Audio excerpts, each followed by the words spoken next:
welcome him wholeheartedly with our full energy.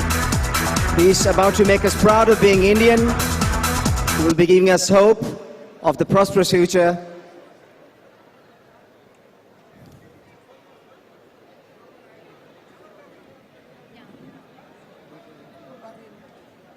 kindly be seated. Those who are still walking on the floor, please be seated. We're less than 2 minutes away. And the countdown begins.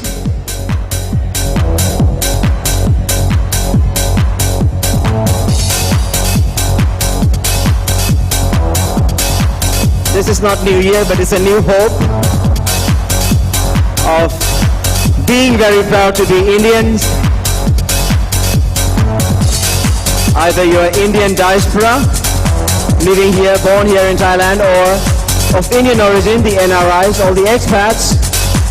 We are all united as one this beautiful evening, once in a lifetime. We'll be hearing from none other than Shri Narendra Modi ji, Prime Minister of the Republic of India.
Please welcome all the excellencies as we await the arrival of Prime Minister.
Bharat माता की, भारत माता की, भारत माता की, भारत माता की, भारत माता की, भारत माता की.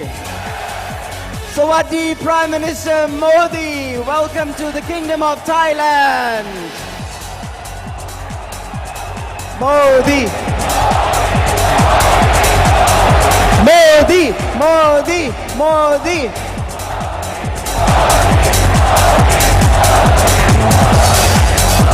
आपको हम सब की तरफ से दिल से स्वागत करते हैं prime minister of Republic of India Shri Narendra Modi जी.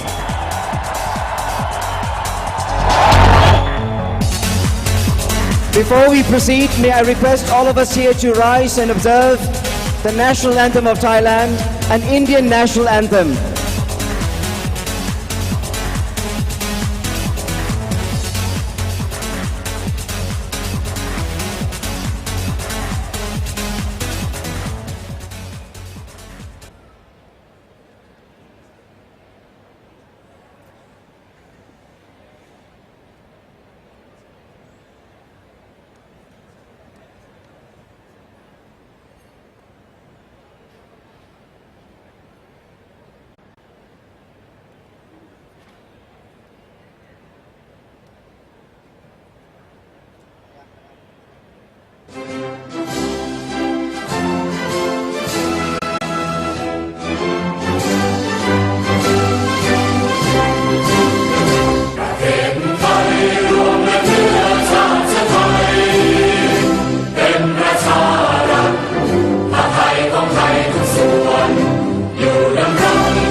अधिनायक जय हे भारत भाग्य विधाता पंजाब सिंधु गुजरात मराठा द्राविड़ उत्कल गंगा विंध्य हिमाचल यमुना गंगा उच्छल जलधि तरंगा तब शुभ नामे जागे तब शुभ आशीष मांगे गाहे तब जय गाथा जन गण मंगल दायक जय हे भारत भाग्य विधाता जय हे जय हे जय हे जय जय जय जय हे जय।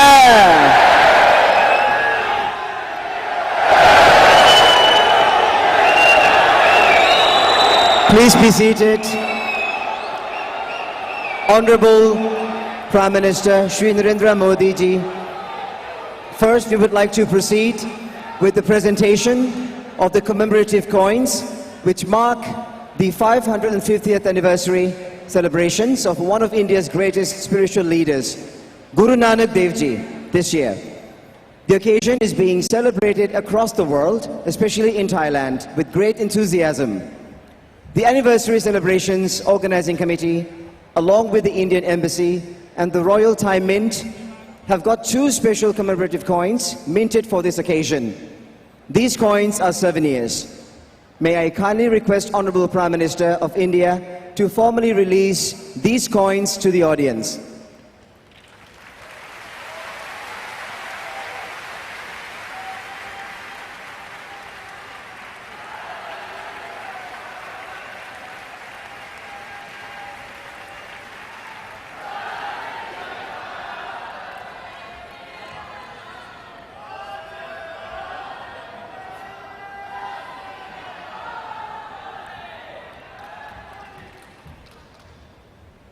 Narendra Modi. Next is a release of the first copy of the Thai translation of Tirukkural. Tirukkural is the most popular literary masterpiece in Tamil, which is the oldest living language known. Tirukkural, written by Tiruvalluvar, is the first classical work worldwide on a universal code of conduct. The book has been translated into several languages across the world, and the Thailand Tamil Association has got this classic translated into Thai language by Dr. Suvit Vibhunseth of Chulalongkorn University, along with Mr. Devadas Damodara Swami, former president of the Thai Tamil Association. May I request Your Excellency to release the first copy of the book.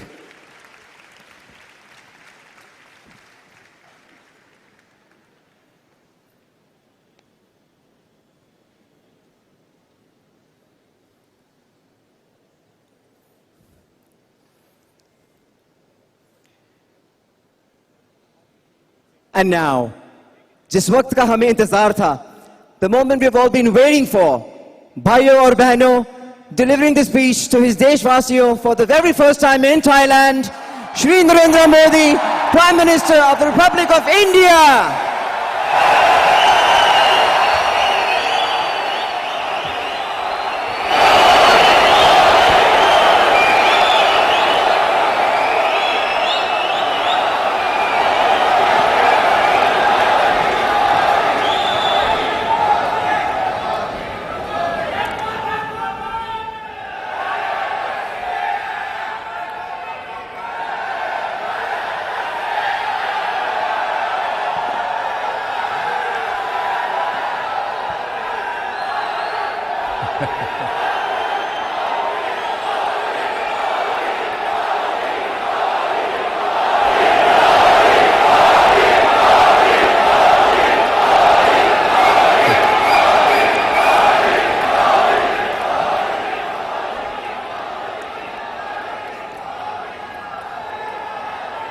Kingdom of Thailand,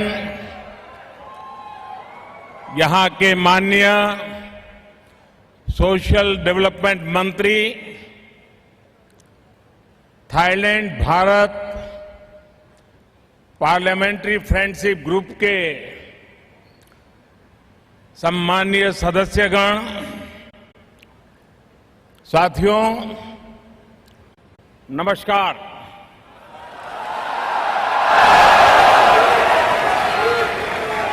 केम छो?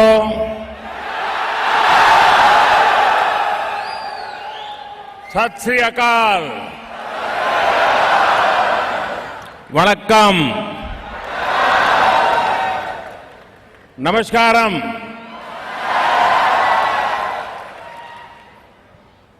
सवादी ख्रप,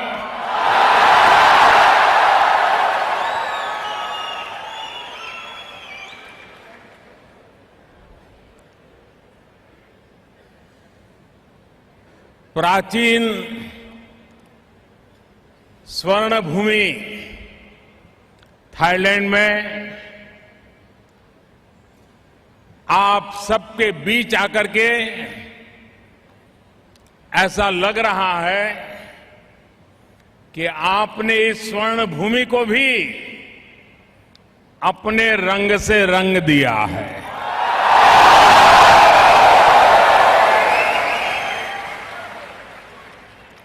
ये माहौल, ये वेशभूषा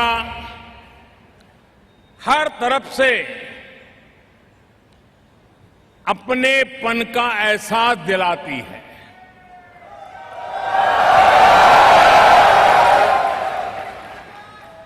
अपनापन झलकता है। आप भारतीय मूल के हैं सिर्फ इसलिए नहीं, बल्कि थाईलैंड के कण कण में, जन जन में भी अपनापन नजर आता है।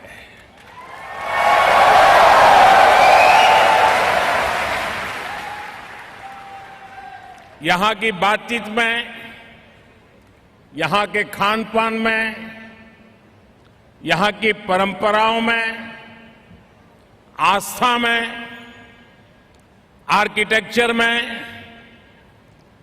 कहीं न कहीं भारतीयता की महक हम जरूर अनुभव करते हैं।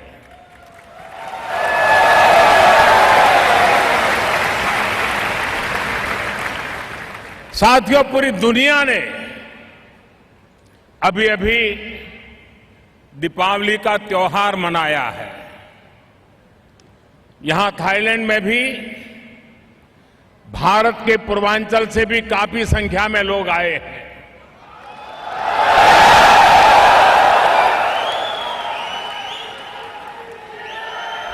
और आज पूर्वी भारत में और अब तो करीब करीब पूरे हिंदुस्तान में सूर्य देव और छठी मैया की उपासना का महापर्व धूमधाम से मनाया जा रहा है। मैं भारतवासियों के साथ ही थाईलैंड में रहने वाले अपने सभी साथियों को भी छठ पूजा की बहुत बहुत शुभकामनाएं देता हूं।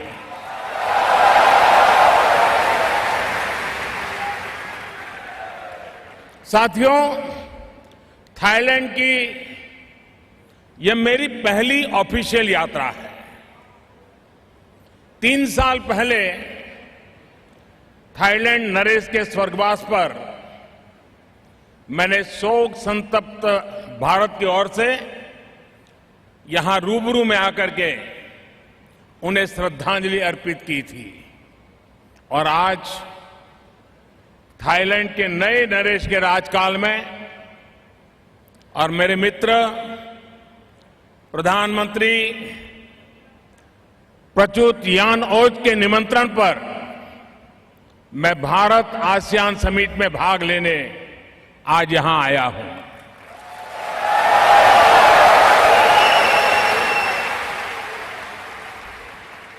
मैं संपूर्ण राज परिवार,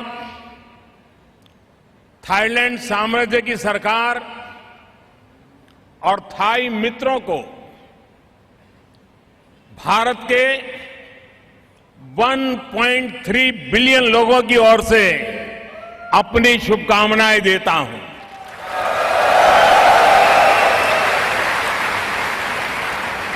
साथियों, थाईलैंड के राज परिवार का भारत के प्रति लगाव हमारे घनिष्ठ और ऐतिहासिक संबंधों का प्रतीक है।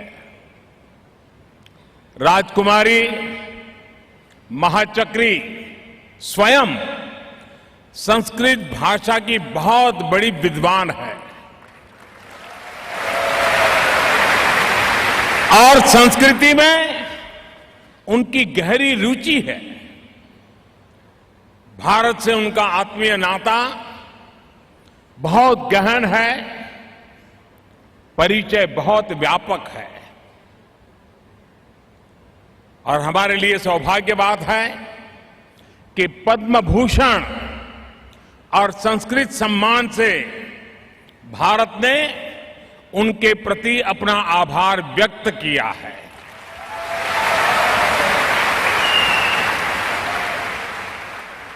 साथियों, क्या आपने सोचा है कि हमारे रिश्तों में इतनी आत्मीयता आई कैसे? हमारे बीच संपर्क और संबंध की इस गहराई का कारण क्या है? यह आपसी विश्वास, यह घुल मिलकर रहना, ये सद्भाव, ये आए कहां से? इन सवालों का एक सीधा सा जवाब है। दरअसल हमारे रिश्ते सिर्फ सरकारों के बीच के नहीं है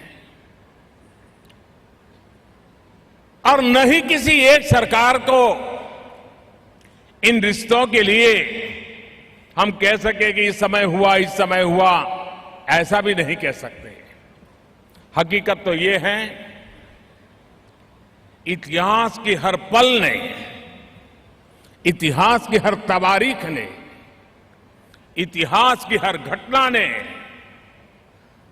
हमारे इन संबंधों को विकसित किया है, विस्तृत किया है, गहरा किया है और नई ऊंचाइयों पर पहुंचाया है।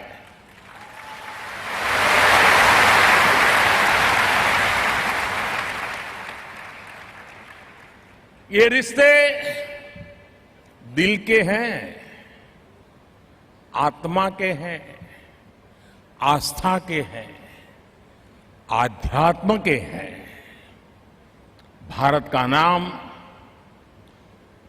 पौराणिक काल के जम्बू द्वीप से जुड़ा है। वही थाईलैंड स्वर्ण भूमि का हिस्सा था। जम्बू द्वीप और स्वर्ण भूमि, भारत और थाईलैंड, यह जुड़ाव हजारों साल पुराना है।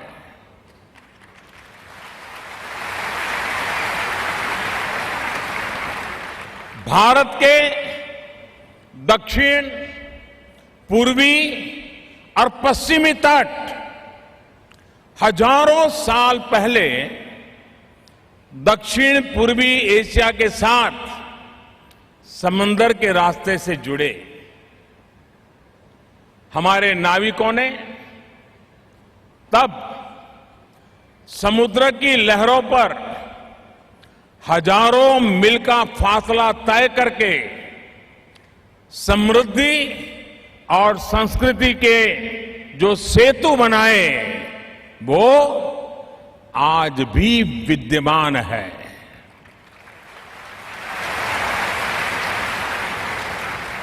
इन्हीं रास्तों के जरिए समुद्री व्यापार हुआ, इन्हीं रास्तों से लोग आए गए और इन्हीं के जरिए हमारे पूर्वजों ने धर्म और दर्शन, ज्ञान और विज्ञान, भाषा और साहित्य, कला और संगीत और अपनी जीवन शैली भी साझा की।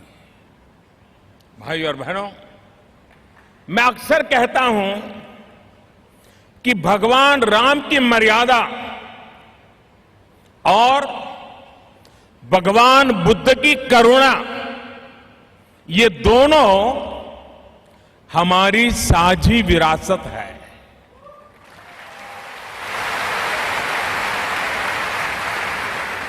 करोड़ों भारतीयों का जीवन जहां रामायण से प्रेरित होता है, वही दिव्यता थाईलैंड में रामाकियन की है।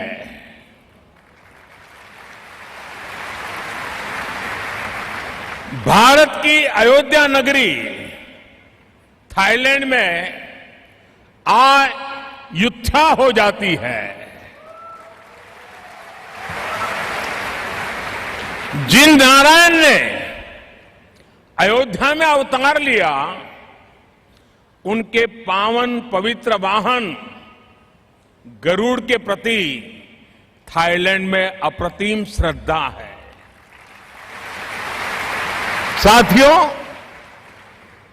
हम भाषा के ही नहीं, भावना के स्तर पर भी एक दूसरे के बहुत नजदीक है। इतने नजदीक कि कभी कभी हमें इसका आभास भी नहीं होता। जैसे आपने मुझे कहा सवादी मोदी, इस सवादी का संबंध संस्कृत के शब्द स्वस्ति से है। इसका अर्थ है सु प्लस अस्ति, यानी कल्याण।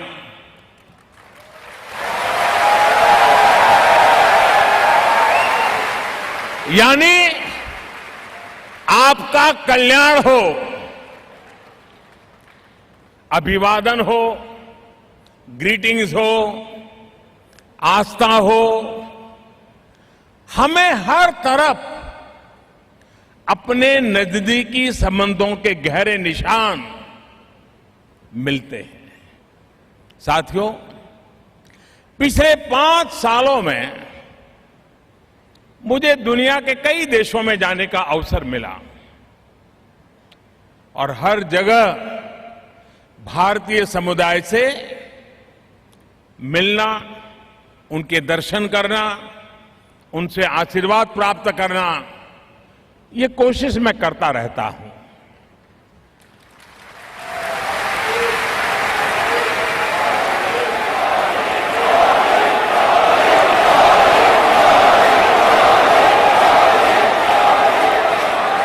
और आज भी आप इतनी बड़ी तादाद में आशीर्वाद देने के लिए आए, मैं आपका बहुत आभारी हूं।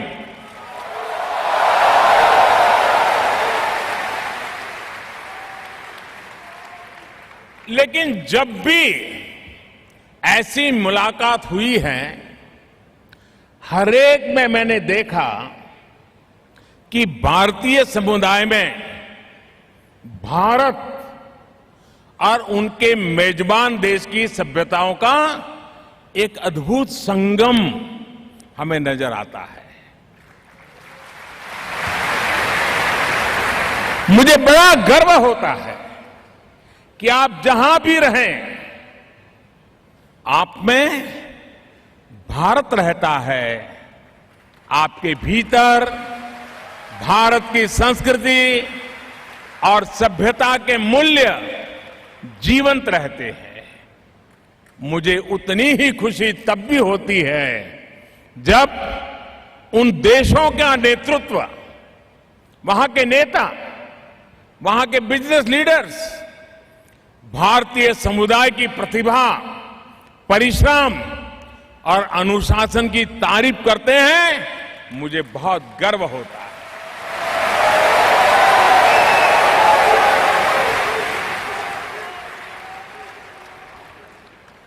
वो आपके मेलजोल और शांति से रहने की प्रवृत्ति के कायल नजर आते हैं। पूरे विश्व में भारतीय समुदाय की यह छवि हर हिंदुस्तानी के लिए, पूरे भारत के लिए बहुत गर्व की बात है। और इसके लिए विश्व भर में फैले हुए आप सभी बंधु बधाई के पात्र हैं। साथियों, मुझे इस बात की भी खुशी होती है कि विश्व में जहां भी भारतीय हैं, वे भारत से संपर्क में रहते हैं।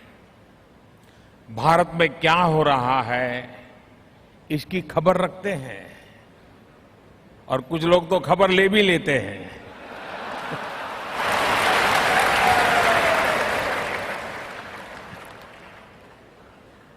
और भारत की प्रगति से, खासकर पिछले 5 साल की उपलब्धियों से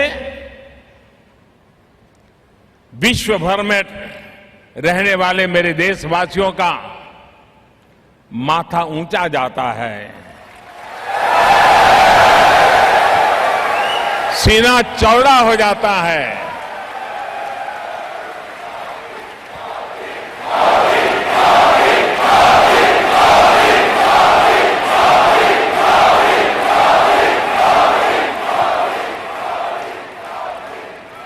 उसका आत्मविश्वास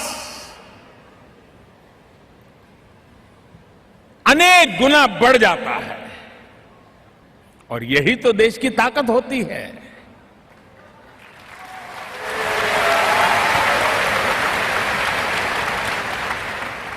साथियों, अपने विदेशी मित्रों से कह सकते हैं, देखो मैं भारतीय मूल का हूं,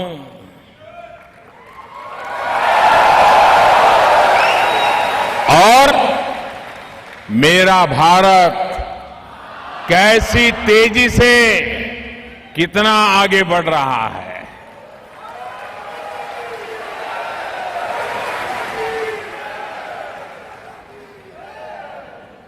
और जब कोई भी भारतीय दुनिया में जब कहता है, तो आज दुनिया उसको बहुत गौर से सुनती है। आपने थाईलैंड में भी अनुभव किया होगा।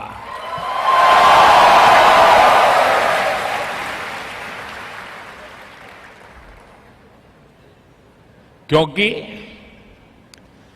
130 करोड़ भारतीय आज न्यू इंडिया के निर्माण में लगे हुए हैं।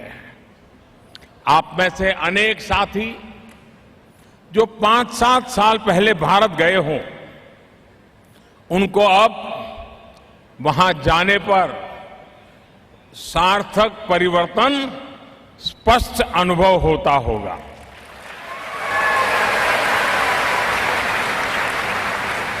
आज जो परिवर्तन भारत में आ रहा है, उसी का परिणाम है कि देश के लोगों ने फिर एक बार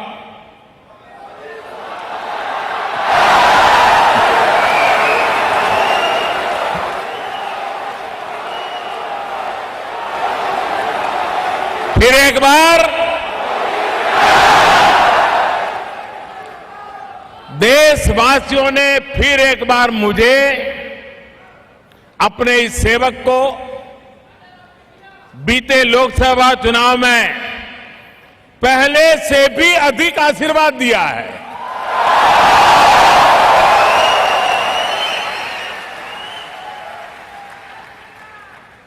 साथियों, भारत विश्व का सबसे बड़ा लोकतंत्र है और ये हमारे लिए गर्व की बात है कि हम पूरे संसार के सबसे बड़े लोकतंत्र हैं और दुनिया ये भी जानती भी है। लेकिन लोकतंत्र का महाकुंभ यानी चुनाव, सबसे बड़ा चुनाव कैसे होता है ये सही मायने में वही समझ सकता है जिसने इसे खुद अपनी आंखों से देखा हो।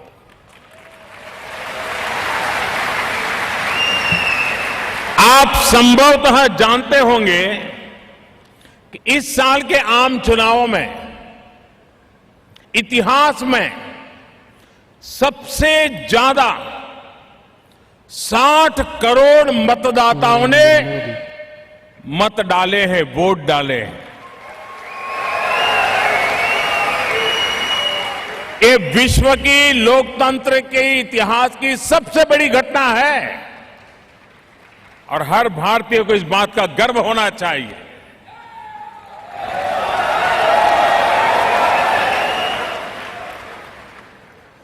लेकिन क्या आप ये भी जानते हैं कि भारत के इतिहास में पहली बार महिला मतदाताओं की संख्या यानी मतदान करने वाली महिलाएं अब पुरुषों के पीछे नहीं हैं। जितने पुरुष वोट करते हैं इतनी ही महिलाएं वोट कर रही है।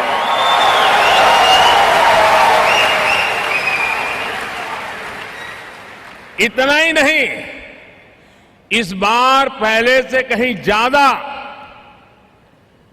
महिला एमपीज लोकसभा में चुन करके आई है।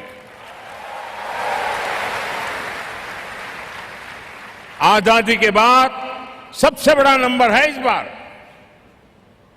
क्या आप ये भी जानते हैं कि लोकतंत्र के प्रति हमारा कमिटमेंट इतना गहरा है और आपको जानकर के हैरानी होगी, गुजरात में गिर सोमनाथ, गिर के जंगलों में एक मतदाता रहता है। वहां एक जंगल में, पहाड़ी में, उस एक मतदाता के लिए एक अलग पोलिंग बूथ बनाया जाता है। यानी हमारे लिए लोकतंत्र कितना बड़ा प्राथमिक है, कितना महत्वपूर्ण है, इसका यह उदाहरण है। भाइयों और बहनों, भारत में, और ये भी शायद आप लोगों के लिए नई खबर होगी, भारत में 6 दशक बाद यानी 60 साल के बाद किसी सरकार को 5 साल का टर्म पूरी करने के बाद पहले से भी बड़ा मैंडेट मिला है।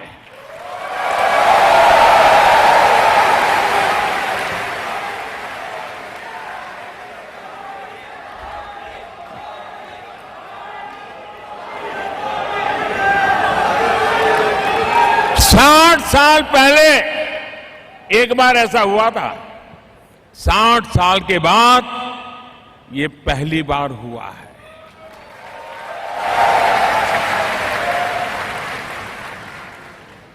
और इसकी वजह है पिछले 5 साल में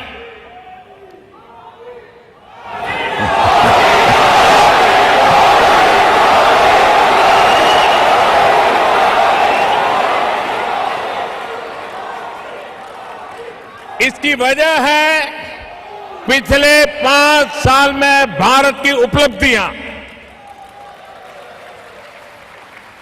लेकिन इसका एक अर्थ यह भी है कि भारत के लोगों की अपेक्षाएं और आशाएं और बढ़ गई है। जो काम करता है लोग उसी से तो काम मांगते हैं।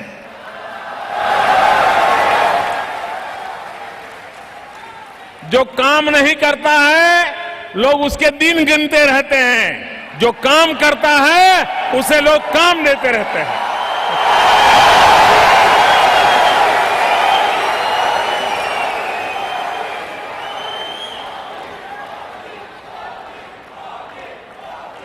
और इसलिए साथियों, अब हम उन लक्ष्यों को हासिल करने के लिए काम कर रहे हैं जो कभी असंभव लगते थे।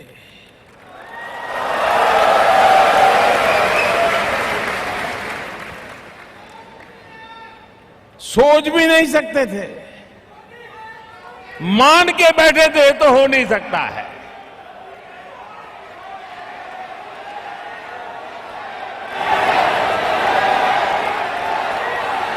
आप सभी इस बात से परिचित है कि आतंक और अलगाव के बीज बोने वाले एक बहुत बड़े कारण से देश को मुक्त करने का निर्णय भारत ने कर लिया। पता है क्या किया? क्या किया?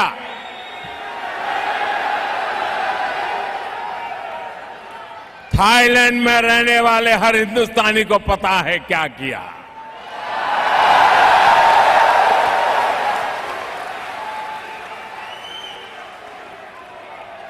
जब निर्णय सही होता है, इरादा सही होता है, तो उसकी गूंज दुनिया भर में सुनाई देती है और आज मुझे थाईलैंड में भी सुनाई दे रही है।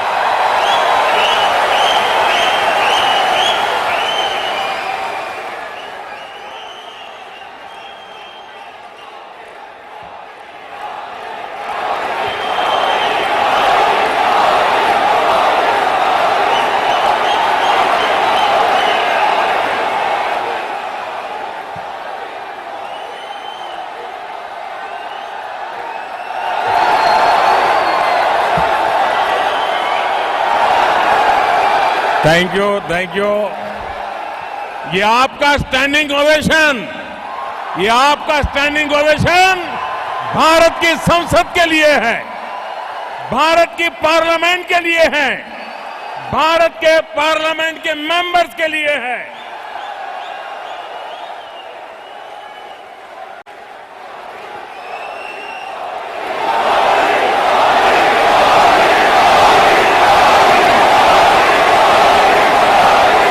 आपका ये प्यार, आपका ये उत्साह, आपका ये समर्थन हिंदुस्तान के हर पार्लियामेंट मेंबर के लिए बहुत बड़ी ताकत बनेगा।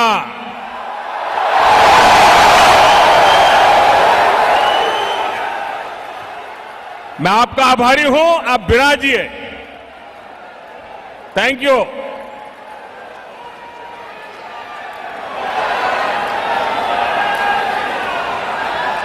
साथियों, हाल में ही गांधी जी की 150वीं जयंती पर भारत ने खुद को ओपन डेफिकेशन फ्री घोषित किया है।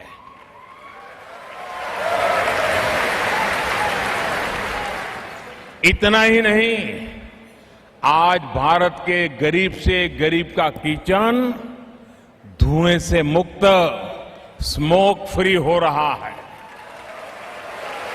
8 करोड़ घरों को हमने 3 साल से भी कम समय में मुफ्त एलपीजी गैस कनेक्शन दिए हैं। 8 करोड़, ये संख्या थाईलैंड की आबादी से भी बड़ी है।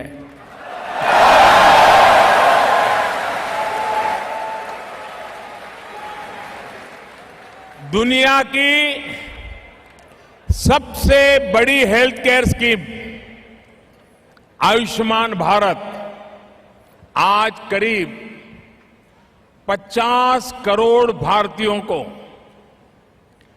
5 लाख रुपए तक के मुफ्त इलाज की हेल्थ कवरेज दे रही है।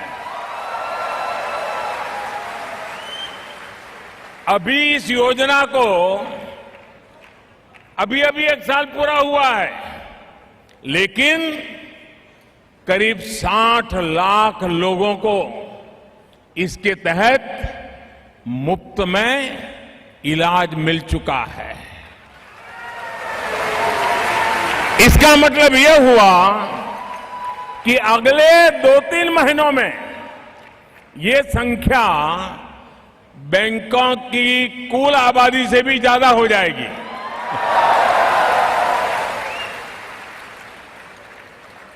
साथियों, बीते 5 सालों में हमने हर भारतीय को बैंक खाते से जोड़ा है, बिजली कनेक्शन से जोड़ा है और अब एक मिशन लेकर के हम चल पड़े हैं, हर घर तक पर्याप्त पानी के लिए काम कर रहे हैं।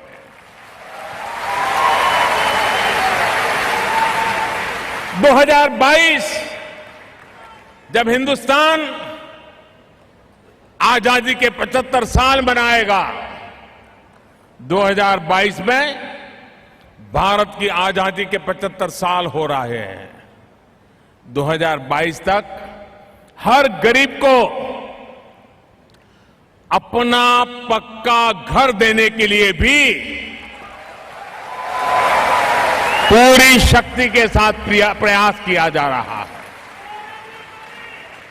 मुझे विश्वास है कि भारत की इन उपलब्धियों के बारे में जब आप सुनते होंगे तो गर्व की अनुभूति और बढ़ जाती होगी।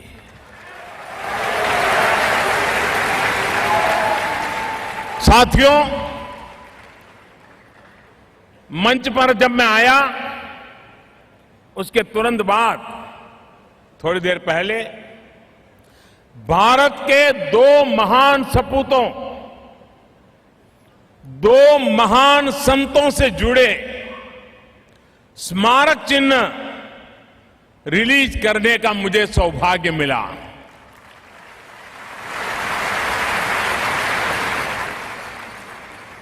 मुझे याद है 3-4 साल पहले संत थिरुवल्लुवर की महान कृति थिरुकुराल के गुजराती अनुवाद को लॉन्च करने का मुझे अवसर मिला था और अब थिरुकुराल के थाई भाषा में अनुवाद से मुझे विश्वास है इस भूभाग के लोगों को भी बहुत लाभ होगा, क्योंकि ये सिर्फ एक ग्रंथ नहीं बल्कि जीवन जीने के लिए एक गाइडिंग लाइट है। लगभग 2500 साल पहले के इस ग्रंथ में जिन मूल्यों का समावेश है वे आज भी हमारी अनमोल धरोहर है। उदाहरण के लिए संत थिरुवल्लुवर कहते हैं, तालाट्री तंदपोल एलम तक्करक वेलायणमयी सैदर पोरट्टू, यानी योग्य व्यक्ति परिश्रम से जो धन कमाते हैं उसे दूसरों की भलाई में लगाते हैं। भारत और भारतीयों का जीवन आज भी इस आदर्श से प्रेरणा लेता है। साथियों, आज गुरु नानक देव जी के 550वें प्रकाशोत्सव के उपलक्ष्य में स्मारक सिक्के भी जारी किए गए हैं और मुझे बताया गया है कि यहां बैंकॉक में आज से 50 साल पहले गुरु नानक देव जी का 500वां प्रकाशोत्सव बहुत धूमधाम से मनाया गया था। मुझे विश्वास है कि उनका 550वां प्रकाशोत्सव उससे भी भव्य तरीके से मनाया जाएगा।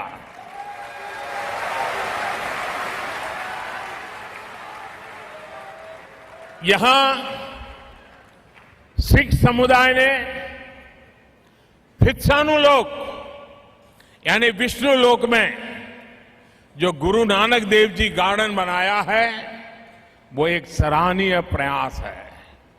भाइयों और बहनों, इस पवित्र पर्व के मौके पर भारत सरकार बीते 1 वर्ष से बैंकॉक सहित पूरे विश्व में कार्यक्रम आयोजित कर रही है। गुरु नानक देव जी सिर्फ भारत के, सिर्फ सिख पंथ के ही नहीं थे, बल्कि उनके विचार पूरी दुनिया, पूरी मानवता की धरोहर है।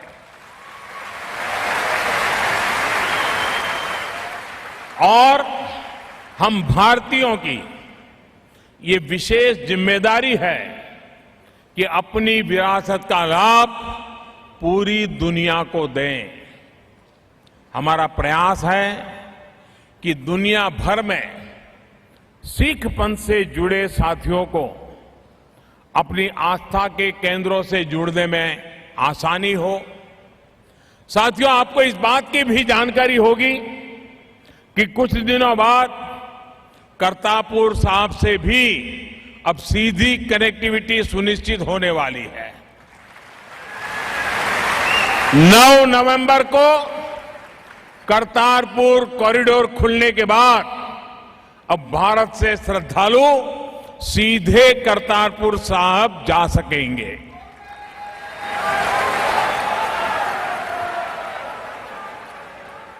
मैं आपसे भी आग्रह करूंगा कि अधिक से अधिक संख्या में सब परिवार भारत आएं और गुरु नानक देव जी की धरोहर का खुद अनुभव करें।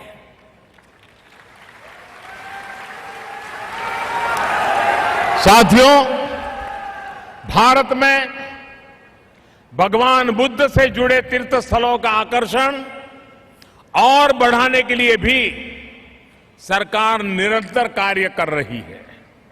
लद्दाख से लेकर बौद्ध गया, सोमनाथ से सांची तक, जहां जहां भगवान बुद्ध के स्थान है, उनकी कनेक्टिविटी के लिए अभूतपूर्व प्रयास किए जा रहे हैं।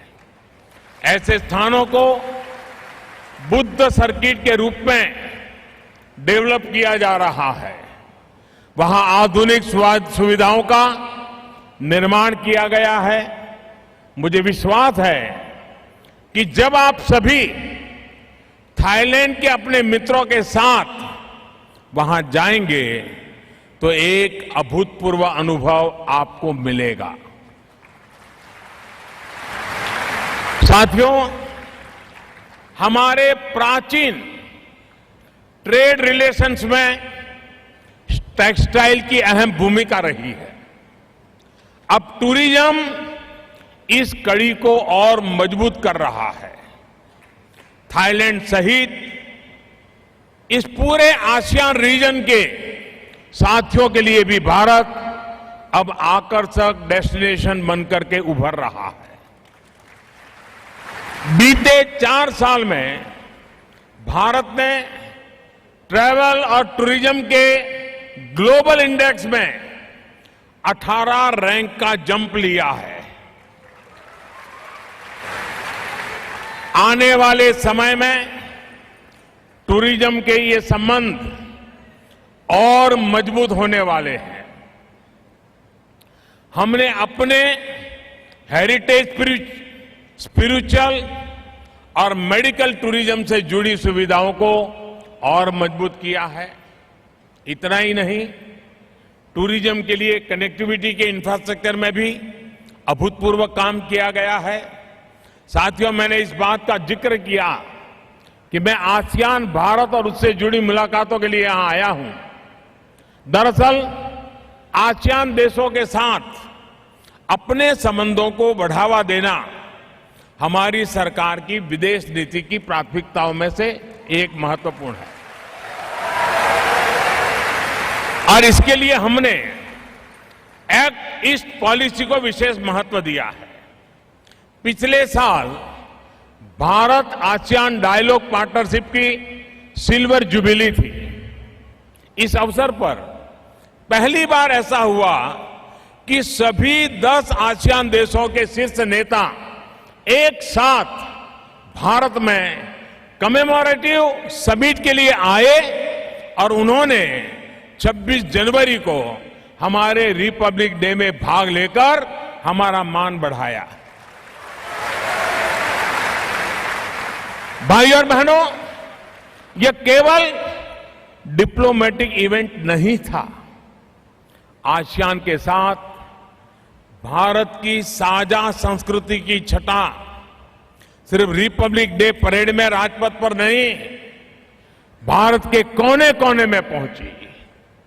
साथियों, फिजिकल इंफ्रास्ट्रक्चर हो या फिर डिजिटल इंफ्रास्ट्रक्चर, आज भारत की वर्ल्ड क्लास सुविधाओं का विस्तार हम थाईलैंड और दूसरे आसियान देशों को जोड़ने में भी कर रहे हैं।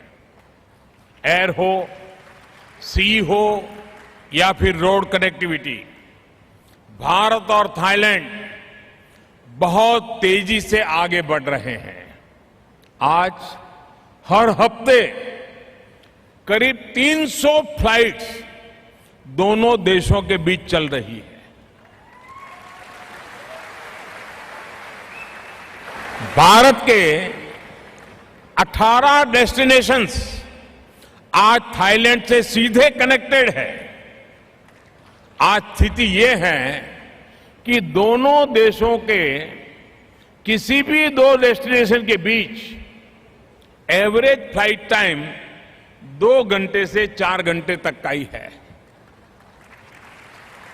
ये तो ऐसा ही है जैसे आप भारत में ही 2 जगह के बीच फ्लाई कर रहे हो। मेरी पार्लियामेंट्री कॉन्स्टिट्यूंसी, मेरा संसदीय क्षेत्र दुनिया की सबसे प्राचीन नगरी काशी से जो सीधी फ्लाइट बैंकॉक के लिए इस साल शुरू हुई है, वो भी बहुत पॉपुलर हो चुकी है। इससे हमारी प्राचीन संस्कृतियों का जुड़ाव और मजबूत हुआ है और बहुत बड़ी मात्रा में बुद्धिस्ट टूरिस्ट सारनाथ जो जाना चाहते हैं वो काशी आते हैं। हमारा फोकस भारत के नॉर्थ ईस्ट को थाईलैंड से जोड़ने पर है। नॉर्थ ईस्ट इंडिया को हम साउथ ईस्ट एशिया के गेटवे के तौर पर डेवलप कर रहे हैं। भारत का यह हिस्सा हमारी एक्ट ईस्ट पॉलिसी और थाईलैंड की एक्ट वेस्ट पॉलिसी दोनों को ताकत देगा। इस फरवरी में बैंकॉक में भारत के बाहर पहला नॉर्थ ईस्ट इंडिया फेस्टिवल मनाने के पीछे भी यही कल्पना थी। मुझे बताया गया है कि इससे नॉर्थ ईस्ट इंडिया के प्रति थाईलैंड में जिज्ञासा भी बढ़ी है और समझ भी बेहतर हुई है। और हां, एक बार भारत म्यांमार थाईलैंड हाईवे यानी ट्राइलेटरल हाईवे शुरू हो जाएगा तो नॉर्थ ईस्ट इंडिया और थाईलैंड के बीच सीमलेस कनेक्टिविटी तय है। इससे इस पूरे क्षेत्र में ट्रेड भी बढ़ेगा, टूरिज्म भी बढ़ेगा और ट्रेडिशन को एक नई ताकत मिलेगी। भाइयों और बहनों, मुझे इस बात की भी खुशी है कि आप सभी थाईलैंड की इकोनॉमी को सशक्त करने में अहम भूमिका निभा रहे हैं। आप थाईलैंड और भारत के मजबूत व्यापारिक और सांस्कृतिक रिश्तों की सबसे मजबूत कड़ी है। आज भारत दुनिया की सबसे तेजी से विकसित होने वाली इकोनॉमी में से एक है। आने वाले 5 वर्षों में $5 ट्रिलियन की इकोनॉमी बनने के लिए भारत पूरी शक्ति से जुटा है। इस लक्ष्य को लेकर नरेंद्र जब हम मोदी। काम कर रहे हैं तो जाहिर है कि इसमें आप सभी की भूमिका भी बहुत महत्वपूर्ण है। साथियों, आज हम भारत में टैलेंट को, इनोवेटिव माइंड को एनकरेज कर रहे हैं। इंफॉर्मेशन एंड कम्युनिकेशन टेक्नोलॉजी में भारत जो काम कर रहा है उसका लाभ थाईलैंड को भी मिले, इसके लिए भी प्रयास चल रहे हैं। स्पेस टेक्नोलॉजी हो, बायोटेक्नोलॉजी हो, फार्मा हो, भारत और थाईलैंड के बीच सहयोग तेजी से बढ़ रहा है। हाल में हमारी सरकार ने भारत और आसियान देशों के बीच रिसर्च एंड डेवलपमेंट के क्षेत्र में एक अहम फैसला लिया है।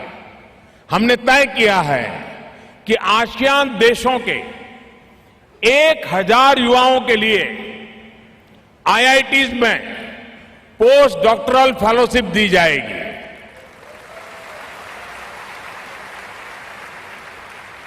आपके थाई साथियों, यहां के स्टूडेंट से मेरा आग्रह रहेगा कि इसका अधिक से अधिक लाभ वो उठाएं और आप भी उन लोगों को बताएं।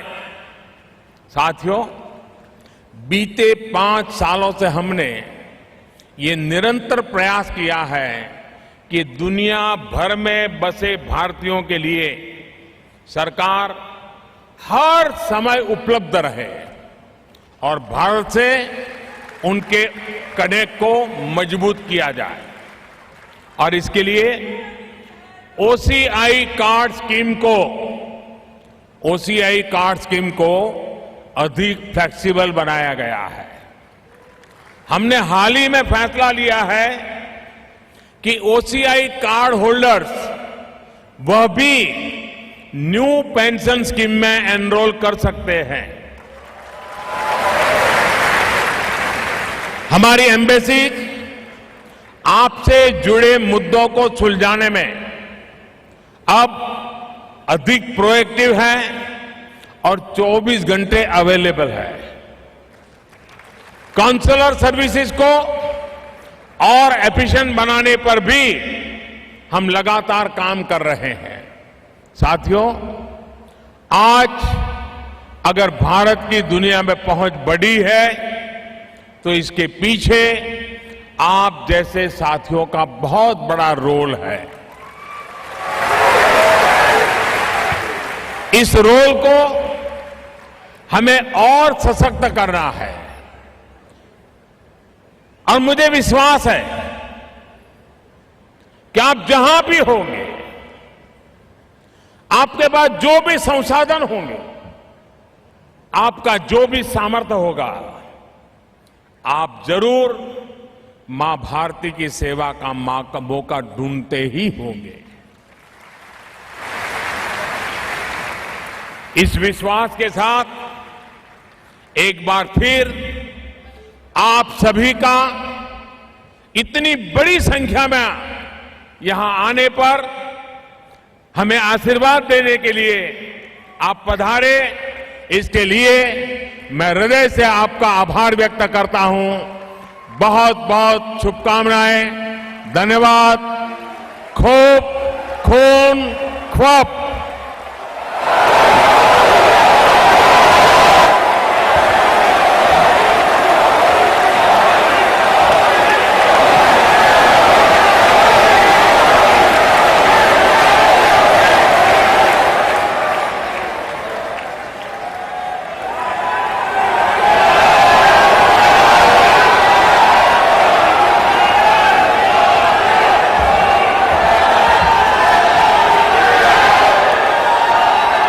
भारत माता की, भारत माता की, भारत माता की।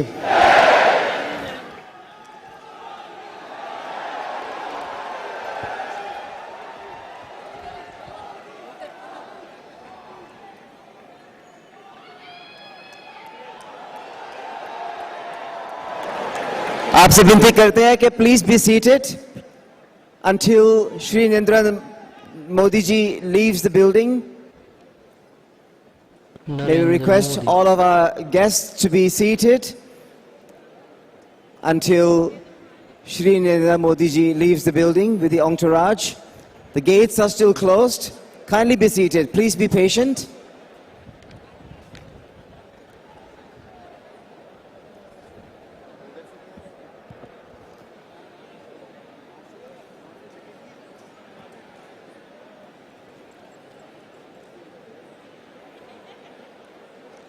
Please remain seated. Please remain seated.